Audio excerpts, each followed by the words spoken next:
Olá, meus amigos, eu sou Fábio Matos e você está no canal Reflexões da Razão. Estou gravando esse vídeo que eu estava aqui curtindo o meu feriado de carnaval, né, segunda-feira de carnaval, e estava aqui vendo os vídeos, me atualizando, né, dos vídeos de política, que eu gosto muito também, e dos vídeos de ateísmo, né, e me deparei, já agora no final da tarde de segunda-feira, né, com um vídeo do Rivanildo Menezes, que nunca mais eu tinha assistido depois que ele se tornou religioso, deixou de ser ateu, né, como ele disse aí. Eu até gravei um vídeo sobre isso, dando a minha opinião. De repente estava lá um vídeo dele, ele refutando uma live que Antônio Miranda e o Jason Ferreira tinham feito sobre o terremoto, né? E o título é Onde Estava Deus nesse terremoto. Eu nem assisti essa live, eu não tive tempo na época de assistir essa live, né? Não sei porque eu ia até assistir e não assisti essa live deles dois. Não sei nem se foi uma live, gente, se foi um vídeo, vocês me corrijam aí depois, né? Eu sei que tem um vídeo, de Antônio tem um vídeo, é uma live sobre isso, né? Onde ele questionava, onde ele questiona, né? Onde é que está Deus, né? Isso é uma pergunta muito sensata, né? Se perguntar onde é que está Deus diante de uma tragédia dessa, né? E eu vi agora, estava assistindo vídeos e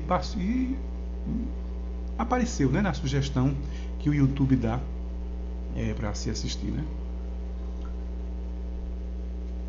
Eu nunca mais tinha assistido nada de Rivanildo, né? Que até por desinteresse mesmo, né?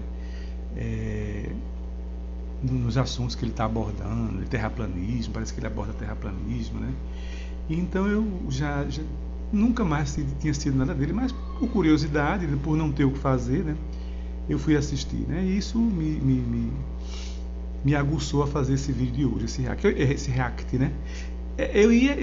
Estranhamente, eu me preparei para fazer esse vídeo, eu ia colocar pelo menos os áudios dele, eu ia parando e ia comentando, só que eu não consegui mais achar esse vídeo, né? Fui nos dois canais dele, né? Que eu não me lembro agora os nomes, um parece que é Falando Sério, o outro é o Regresso, isso mesmo. Eu fui nos dois canais, fui até o final das listas de vídeo e não encontrei esse react que ele faz para Antônio Miranda e o Jason Ferreira sobre o terremoto, né? E quase desistia de fazer esse vídeo, mas eu digo, eu vou fazer, eu vou lembrando e vou falando, né? O que me chamou a atenção, né? Dele refutar Antônio Miranda e o Jason Ferreira, né? Uma das coisas que eu prestei atenção foi que ele se utilizou de muito ataque pessoal, né? A honra de Jason e de Antônio Miranda, como ele sempre fez nos vídeos dele, né? Que ele chamava Jesus de Zé Ruela, sem necessidade nenhuma, né? Fazia esses ataques baratos, né? E ele sempre nesse react dele, ele atacou muito, né, a honra, né? De Antônio e Jason desnecessariamente, né? E logo eu já desconfiei daí. O que me chamou a atenção foi isso. Se ele está atacando muito é porque ele não tem argumento. Que eu acho que a pessoa que tem uma argumentação forte, ela não precisa se utilizar do ad hominis, né? Você fica tranquilo quando você tem um bom argumento. Você não precisa atacar o outro, a honra do outro, a moral do outro, né? E isso já me chamou a atenção. E daí ele veio falando, ele quis comparar aí o terremoto ao carnaval, entende? E eu não estava nem entendendo porque que ele quis comparar, porque o terremoto foi lá do outro lado do mundo, né, na Síria e na Turquia, e o carnaval acontece aqui no Brasil, e ele fez uma comparação que eu não entendi, mas logo ele quis dizer que ele quis dizer que o terremoto, Deus não fez nada, né, no terremoto para impedir esse terremoto, porque Deus não se mete no livre-arbítrio do homem, Deus não interfere no livre-arbítrio do homem. Eu achei isso interessantíssimo, muito curioso de Rivanildo, né? Porque a gente sabe que não, se a gente estiver falando do Deus da Bíblia, a gente sabe que ele se mete sim, ele interfere sim no livre-arbítrio, né? E a Bíblia tem passagens sobre isso, né? Ele até citou lá, que os ateus gostam de citar essa passagem, ele citou lá uma passagem que eu não me lembro, né? Mas a passagem clássica mesmo, onde Deus é muito visível e notória, que Deus realmente ele interfere no livre-arbítrio da pessoa, dos seres humanos, né? É aquela do Êxodo, né? Quando Moisés vai libertar seu povo, né? Tenta libertar seu povo, e ele vai falar com o faraó, né? E que Deus endurece o coração do faraó, né? Não é uma, não é duas, não é três, são várias vezes que Deus endurece o coração do faraó, né? Fazendo a gente entender que se não fosse aquela interferência de Deus no livre-arbítrio do faraó, o faraó teria liberado o povo muito antes, não precisaria ele ter jogado essas 10 pragas no Egito, né?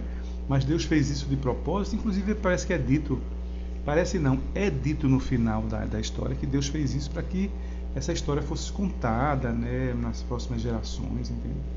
Então realmente Deus ele interfere sim, esse Deus judaico-cristão, ele interfere sim no livre-arbítrio do homem, né? E eu tenho certeza que seu Rivanildo Menezes ele sabe disso. Já achei uma desonestidade muito grande dele falar isso, ele sendo tão conhecedor da Bíblia, né? Eu acho que ele vai querer que aí existe um erro de interpretação, né? Ele não falou, mas eu acho que ele diria isso, né? Mas assim, então ele quis dizer isso. Ele citou até um exemplo de um olha, veja bem, se um homem pega um carro, ele bebe e ele pega um carro para dirigir e ele atropela e mata uma criança, né? Por que Deus não faz nada? Tá entendendo? Não, primeiro vamos falar o seguinte sobre o terremoto. Ele quis dizer que Deus não interfere no livre-arbítrio, mas aí eu perguntaria a ele, o que tem a ver o livre-arbítrio com o terremoto? Né? Eu acho que ele foi muito infeliz nisso aí, né? O livre-arbítrio do homem não interfere jamais nesses acidentes naturais, nessas catástrofes naturais, né? Nem o aquecimento global, né, que é provocado pelo homem, eu tenho certeza, eu acredito que, se eu estiver errado alguém me corrija, né?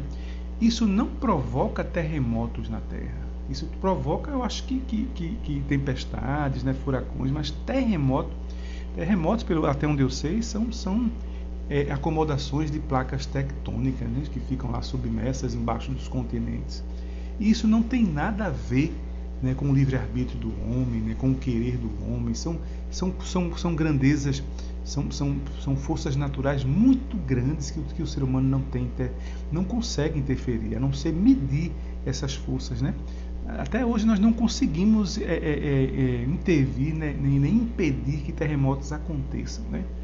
De tamanha a grandeza dessas forças, entende? Então, ela independe completamente do nosso querer, né, da nossa vontade, da nossa interferência, né? Então, eu acho que é um assunto que não tem a ver com livre-arbítrio, né?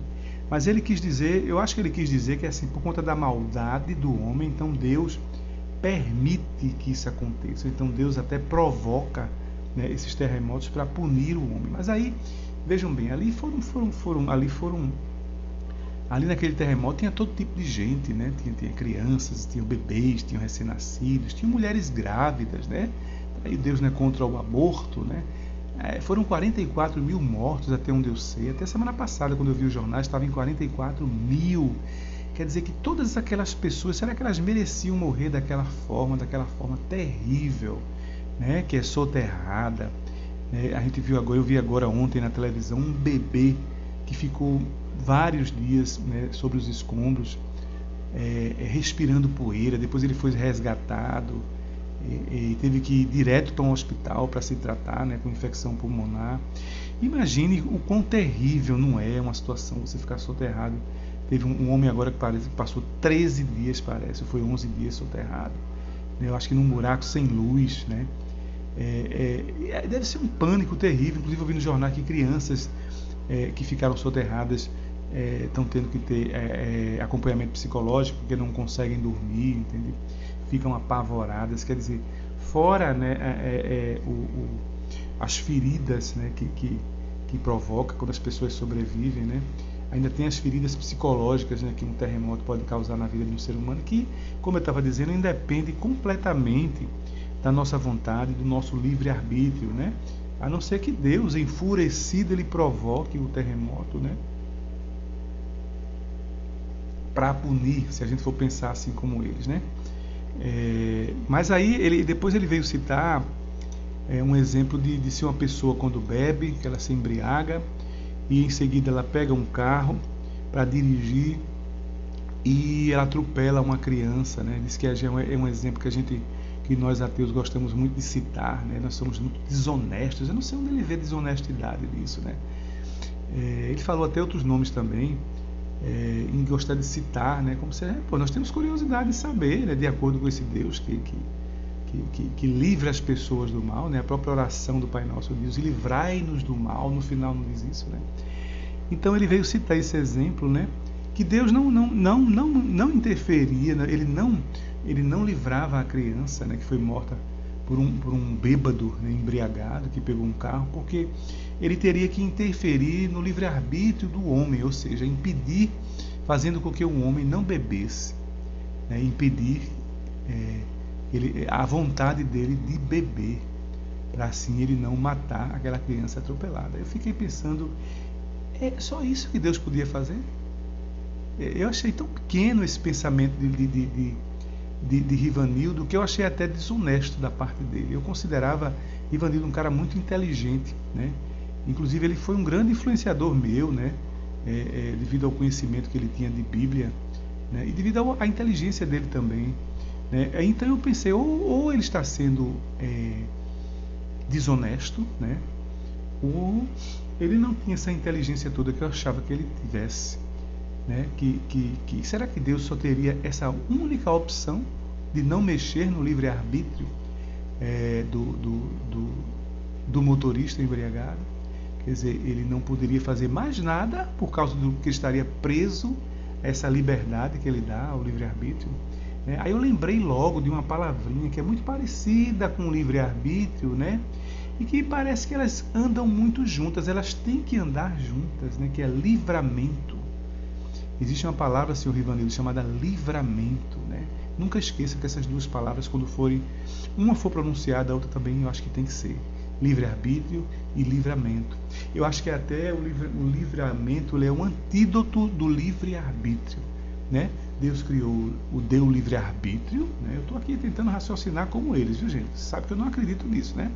Eu estou tentando raciocinar. E logo em seguida, ele criou também o livramento, né? Para livrar as pessoas inocentes, né? Do livre-arbítrio quando fosse usado para o mal, né? Para prejudicar, né? Alguém, né? Porque eu acho assim, se o homem bebeu, se embriagou, né? Ele até falou que o homem sabe, que ele conhece a lei, que ele não pode beber, mas mesmo assim ele bebe e pega um carro para conduzir, ele desrespeita a lei, né? Ele tem essa liberdade, embora depois ele seja punido, né? Quando ele é pego.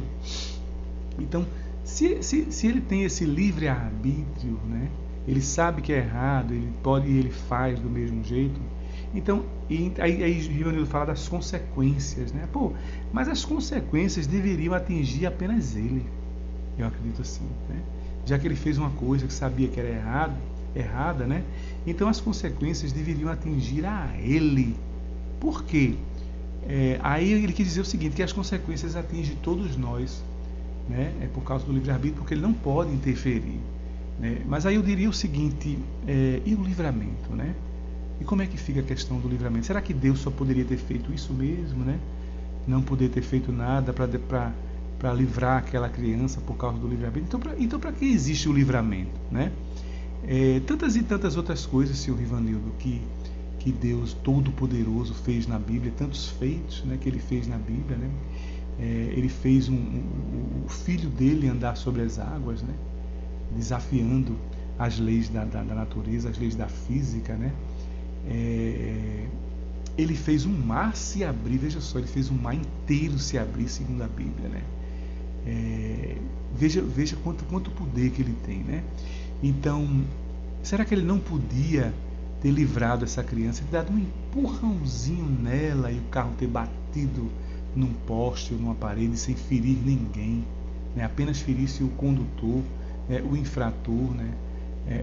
O pecador, né? Deus não podia ter dado um empurrãozinho, como ele empurrou, ele teve poder para empurrar aquelas águas para o povo dele fugir do Egito, da fúria do faraó, né?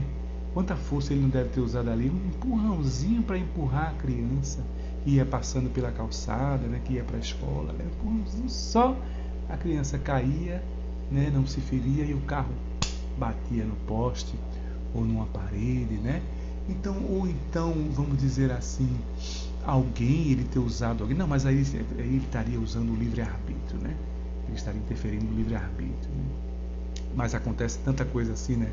Eles dizerem que não, Deus usou uma pessoa para livrar a outra, né? Se ele usou, ele interferiu no livre-arbítrio, né?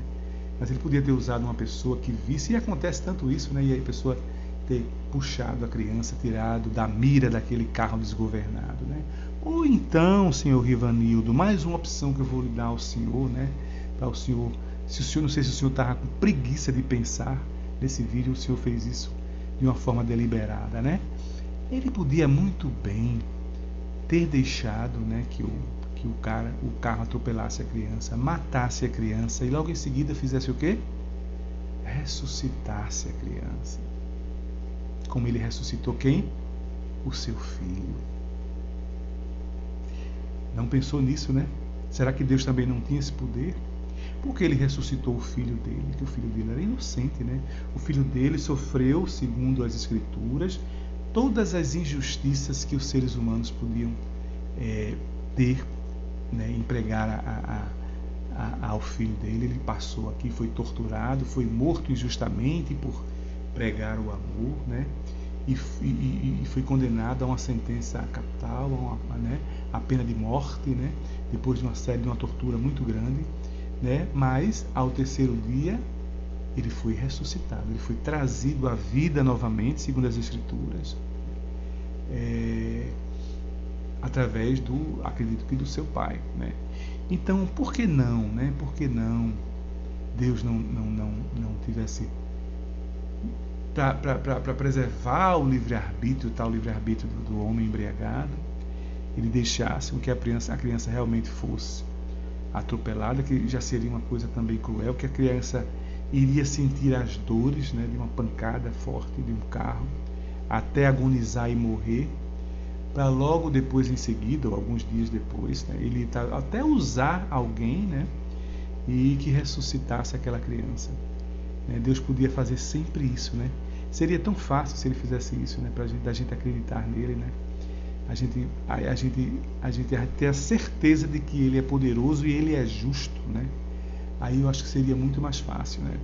Então, meus amigos, eu achei assim, eu queria até que vocês dissessem aí o que vocês acharam disso, né? Se vocês conseguirem achar esse vídeo do Rivanildo e pudessem dar uma olhada, que eu não consegui achar nos dois canais dele, né? Então ele cita, né, essa coisa de que Deus não pode interferir no livre-arbítrio, por isso que as coisas acontecem, né, com pessoas inocentes.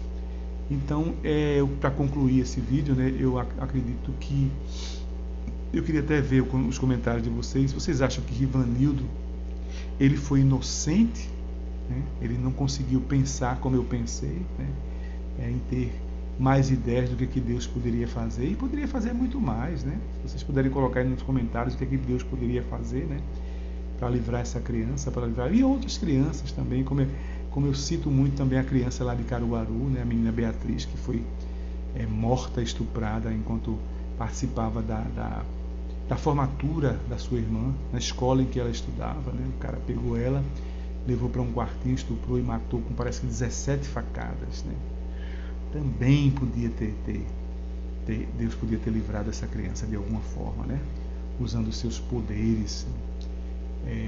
Os pais da criança eram muito católicos, né? Tenho certeza que eles devem ter rezado a oração do Pai Nosso, que no final diz: e livra-nos de todo o mal. Eu acredito que até naquele dia mesmo, né, da formatura, eles devem ter rezado o Pai Nosso, porque a escola era uma escola católica, né, e essas escolas, antes de qualquer atividade, né, qualquer festividade, eles costumam orar, costumam rezar, pedir bênçãos, pedir proteção, né, e o Pai Nosso está sempre presente, né, com a frase final, né, e livra-nos de todo o mal. E mesmo assim, parece que Deus não atendeu ao pedido deles, né? Permitiu que a filha deles fosse morta pelo maníaco, né? Não ressuscitou a filha, ainda deu o maior trabalho para se achar o assassino, né? Durou anos e anos para que a polícia, e foram várias polícias que entraram, está aí o caso na internet escancarado, né? Para se chegar ao assassino, que se chegou agora depois de anos, né? Para se chegar ao assassino, quer dizer, Deus nem facilitou, né, com que o assassino fosse pego, né, para ter uma penalidade justa, né? E nem isso houve a facilitação. Foi um trabalho muito grande das polícias do estado de Pernambuco, da Polícia Federal, para se chegar a esse assassino. Foi usado muita tecnologia, né, a tecnologia do DNA, entende tudo, para chegar nesse assassino, né? Muito esforço intelectual, né, humano, para se chegar. Não foi bênção, não foi milagre, nada, que poderia ter sido muito fácil, né, para esse Deus que tudo resolve num passe de mágica, né? Poderia ter sido muito fácil para ele. Então, seu Rivanildo, para concluir, eu queria saber de vocês aí, que vocês colocassem nos comentários, será que Rivanildo foi inocente, né?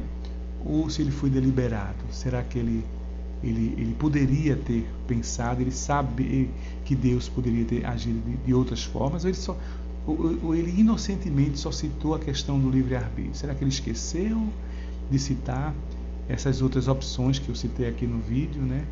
Ou realmente não passou pela cabeça dele? O que é que vocês acham, né, em se tratando de Rivanildo Menezes? No mais, eu queria deixar aí um forte abraço para vocês, né? Um bom feriado aí a todos, né, de carnaval. Quem gosta de carnaval, aproveite, né? Que foram 2 anos, né, sem a festa. E quem não gosta, aproveite para descansar, para ler um bom livro, né, para curtir a família, curtir uma praia, uma piscina, né? Aproveitem de forma sadia, né, para não se prejudicar, não se acidentar, né? E queria deixar um abraço aí a todos, gente, e até o próximo vídeo.